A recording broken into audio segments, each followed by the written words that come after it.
revalidation of cached data, and in another term for this is conditional get. So what do I mean by that? So when the data in the cache becomes stale, meaning the validation period is expired, then browser or client, I should say client, want to ask the server if the data is still valid.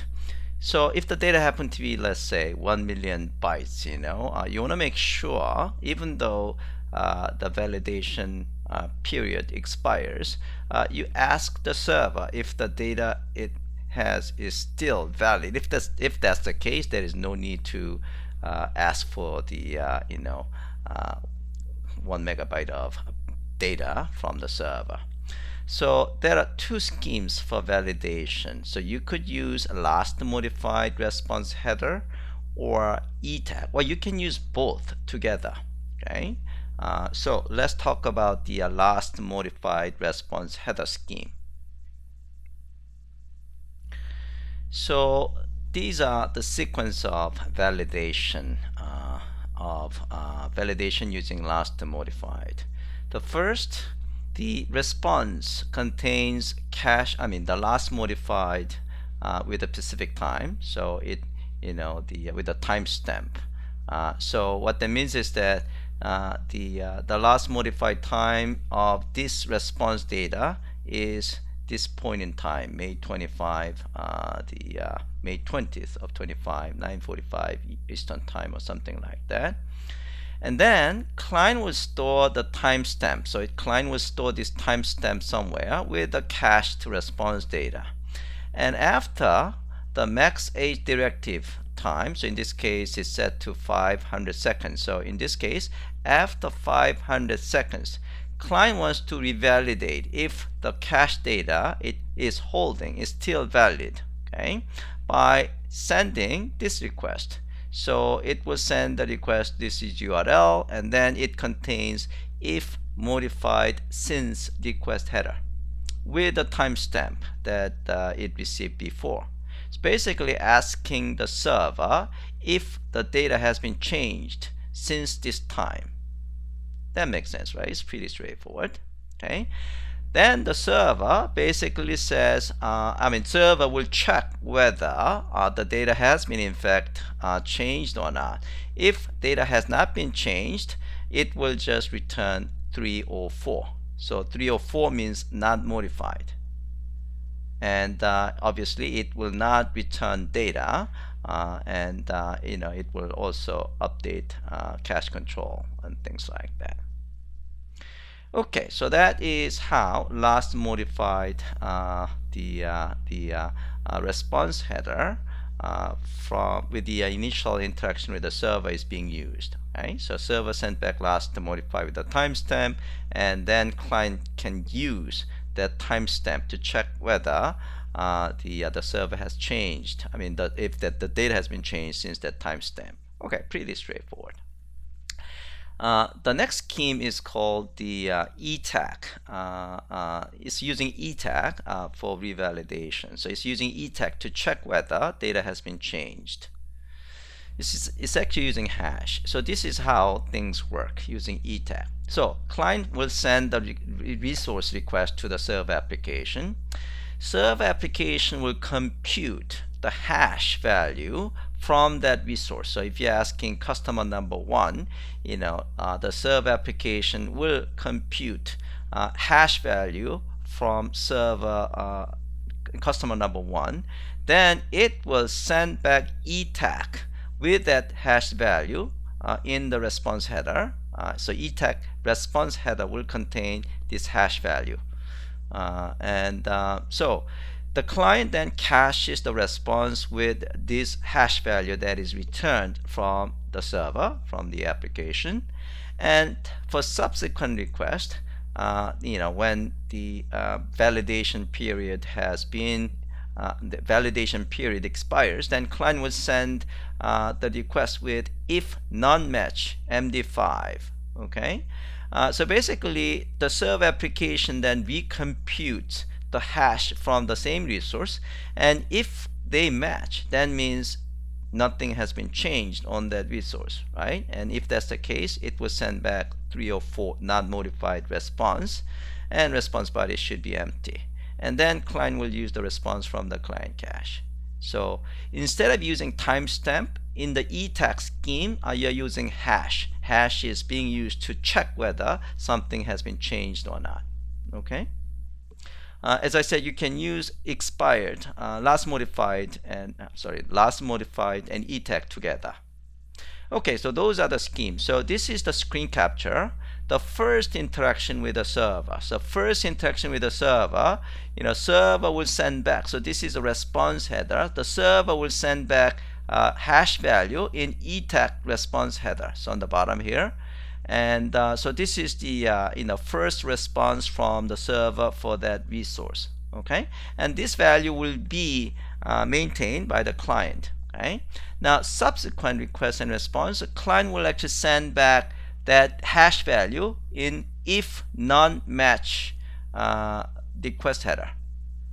Okay, and then the server application will server application will compute the hash value again. If it is matching with this value in if non-match the value, then nothing has been changed on the resource, and 304 will be returned. If those values do not match, then the resource has been changed. In that case, the server will send back the data. Okay, so pretty straightforward in terms of schemes.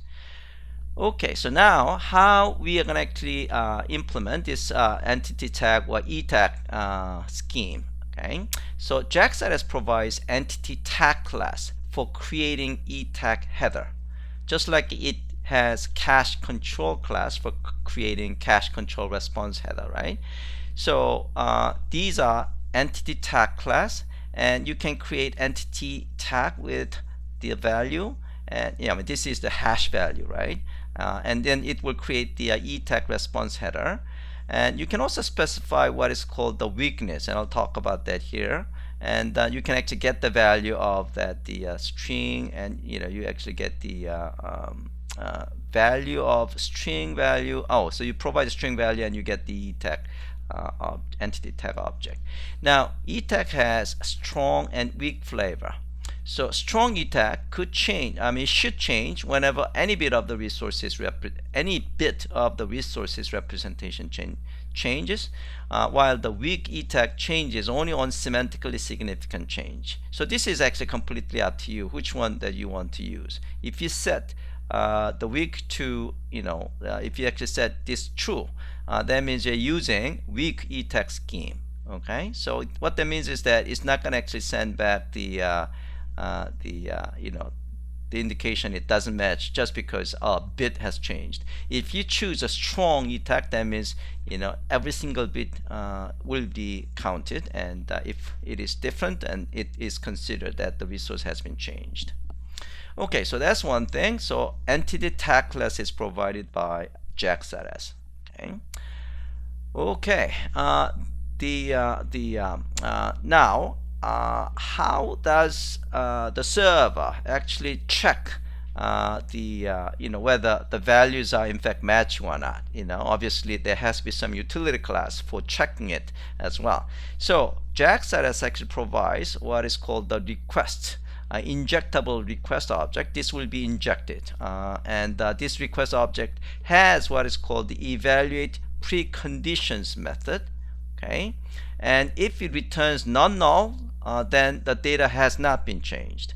So here, when you are calling evaluate preconditions method, you can provide the e-tag object, entity tag object, or you can specify last modified value, or you can specify both. Okay, so it provides JAX-RS provides a request object that you can use to check whether something has in fact changed or not. Okay, so this is the complete example. So here, in order to check whether a particular customer, in this case, has been in fact changed or not, first we need to have this request object injected.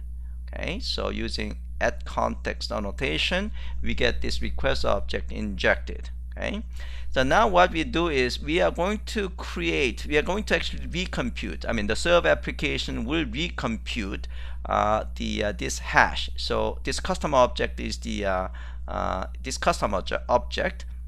The hash code value of that custom object is used to create a brand new entity tag object. Okay, and then it will be compared against the etag value of the client. So the request etag value will be compared against recomputed hash value of this guy, which is etag in this case. If they match, that means the revalidation. So if it matches, then the response header will be not null, and if it is not null, then revalidation on the server was successful, meaning no change has been made to the data. So here we can actually just return with the 3 or 4. By the way, if it is not null, it is already set. The status field will be set with a 3 or 4 already by the jackstatus runtime. Okay, so let's do exercise 2.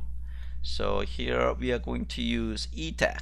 Okay, so we are going to run the server and client application, and let's see what happens. So here we are going to have conditional etag server. So let's run the server application. Okay, so while it's actually running, let's see what goes on. So once we got the server up and running, we are going to run the client application. Client application will send the request. So it will actually send the initial request. So it will read a customer, a particular customer the first time, and then this is the etag value return. So this is the hash code that was returned from the server. Okay, and then client will actually read the same client trying to access the same customer with if non-match request set with etag value of this guy, and then it should receive 3 or 4 from the server because nobody has changed it. Okay, and you can certainly take a look at what goes on the server side as well. This is the initial interaction. So initial interaction says that there is no if non-match sent by the client because this is initial interaction with the server, and this is actually, you can just ignore. And then second time, so this is the second time. The second time is trying to get the same customer data. The client will actually send if non-match value with this hash code, right?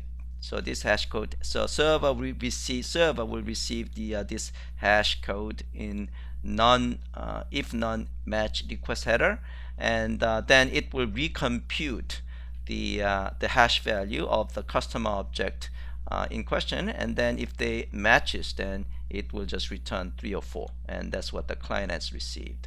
Okay. All right, so let's take a look at the server side code. Yeah, so let's actually run it first. So I'm going to actually run the client code. The server is up and running, and we are going to run Java application.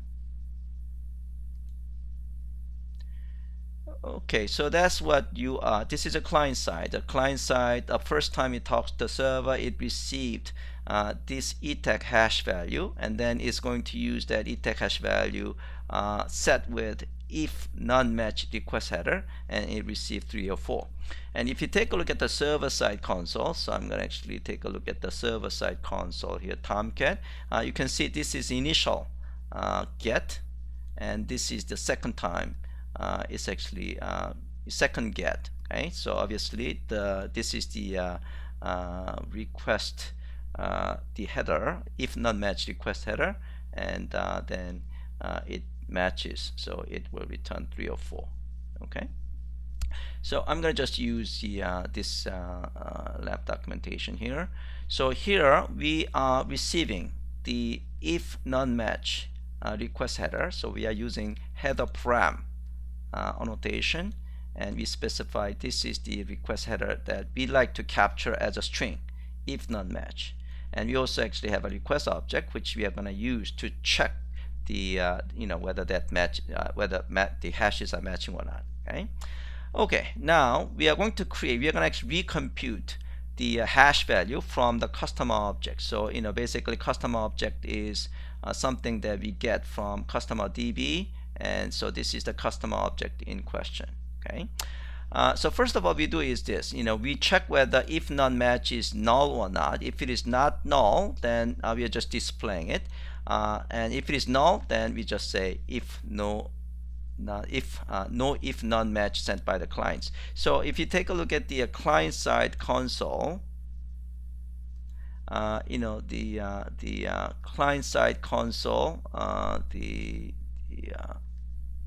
server side console actually. Yeah, so no if none match is sent by the client, because this is a first request. Okay, so that message is coming here. The second request should actually display if none match, because second request client actually send the hash. So what we do is now we are going to actually recompute the hash from the customer object in question, and then we actually call evaluate preconditions method of the request object, and then we provided the recomputed hash value. And in this code, if they match, then this response builder status code is going to be set to 304, right? And if this builder object is not null, then revalidation on the server was successful, meaning this hash and the hash coming from the client matches. Okay, and basically it's going to actually return that object. If they do not match, then it will just return the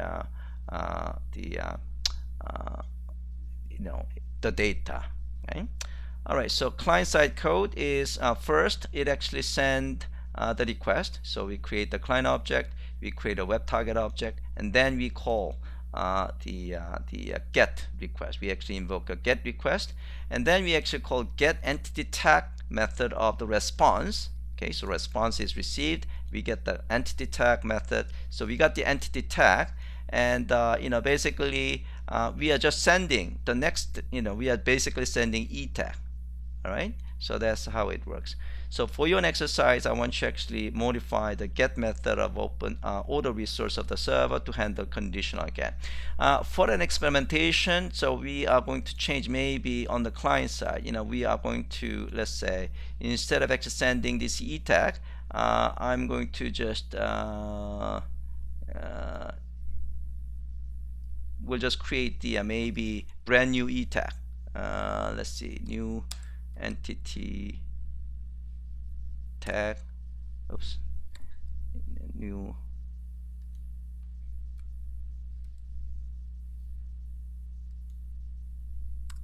and the value is going to be, we're going to just have maybe junk. So in this case, when we are running the client application, the hash should not match, right? So let's see what happens. So let's see the change, and let's run the client application, and then second request should not return 304. Okay, so it's actually reading the data, and the status is 200. And if you take a look at the server side code, so yeah, so it actually received the junk. So so revalidation of the server was not successful because they do not match. Okay, this is a previous case, and this is the case that we just run. All right, so I want you to do that. I want you to actually do that, the experimentation as well. Okay, so I'm going to give you guys maybe another 10 minutes to do exercise 2.